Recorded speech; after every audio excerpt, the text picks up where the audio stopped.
Do you think you'll ever shake that feeling though, right? Because that is a lot right there where you're Yeah. like, do I have a spot in this league? Am I going to continue to play, man? Am I going to get those minutes? Do you still carry that with you today? Because at this point, the Commanders have invested multiple contracts into you now. But do you still feel that like extra chip on your shoulder from having those moments, those down moments? No doubt. No doubt. Because I always go back to those moments. If I don't want to get up at 5 in the morning, 6 in the morning workout. Hey, bro, when you was on that couch, you wish you could have signed that contract. Yeah. Like, you wish you could be on that field. So don't take no moment for granted. And that's just how I go out there and play and practice every single day and come to work, you know. And that's why, like, you know what I'm saying, this just it means more. It's more than football.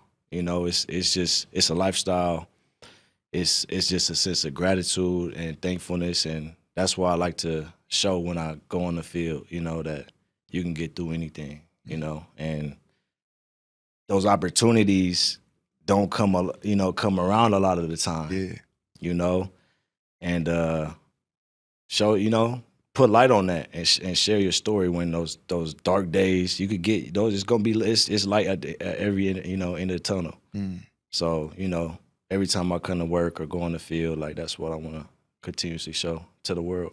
And we appreciate you sharing these stories because it shows in the field, right? Like, all of a sudden, you get a carry, 60 yards. You break it out. Like, we've seen that multiple times where as soon as your number's called, even if it hasn't been called all game, you're ready for that, man. And last year, you got to be part of a top 10 rushing offense pretty much the whole season long. And you mentioned Anthony Lynn. He's decided to come back as well and be a part of this offense, man. How has he been able to impact your career?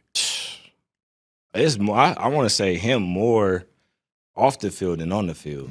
You know, we go back when I was on practice squad in San Francisco, you know, and he was the assistant running back coach, assistant head coach.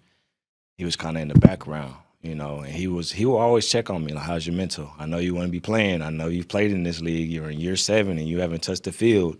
How you doing? You know, and I was like, that type of stuff mean way more than me than coaching, you know. You get to this level, everybody good at football, you know, but it's like those little things that help you, like, you know, just doing, like, you know, the mental stuff off the field. And we do it in our, you know, we do some of the stuff in our room. And that's what he's big on. He's like, everybody in this room can play football. And I'm going to have you guys ready for Sunday. But how can I get you guys that extra mental inch when it comes to, like, late in the game, or, you know, how can I get you guys in that flow state when it's crazy? It might be a minute left and we down 7 and it's chaos going on. Like, I want you guys to be able to hear nothing, you know. It's like that beat commercial when you put them on and noise canceling, you know. And so he's meant a lot, and that's the reason. That's another reason why I came back and want to continuously come back is because of him. And, you know, he trusted me. He trusted me not even, you know, seeing me on the field, you know,